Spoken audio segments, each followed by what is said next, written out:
সততার এক উজ্জ্বল দৃষ্টান্ত স্থাপন করলেন বগুড়ার কলেজ ছাত্র ও অটোরিকশা চালক খাইরুল ইসলাম।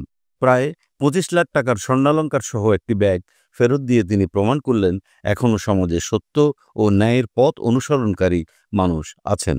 ঘটনাটি ঘটে গত ২৯ মার্চ।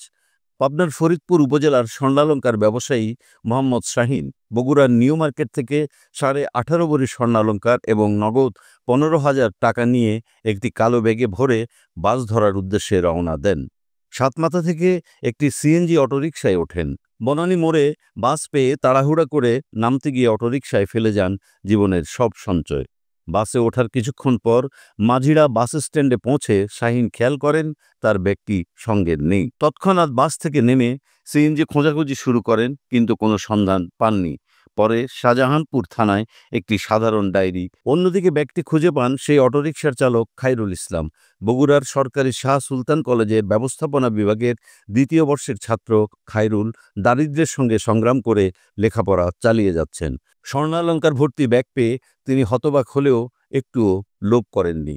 ব্যাগের মালিককে খুঁজে না পেয়ে ঘটনাটি মাকে জানান। খাইরুলের মা ছেলেকে পরামর্শ দেন সঠিক মালিককে খুঁজে তা ফেরত দিতে।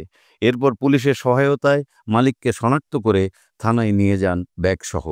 শুক্রবার ৫ এপ্রিল মধ্যরাতে বগুড়া সদর থানার ওসি এস.এম. মাইনুদ্দিন ও অন্যান্য কর্মকর্তার উপস্থিতিতে মোহাম্মদ শাহীনের হাতে স্বর্ণালংকার ও টাকা সম্বলিত ব্যাগ তুলে দেয়া হয়।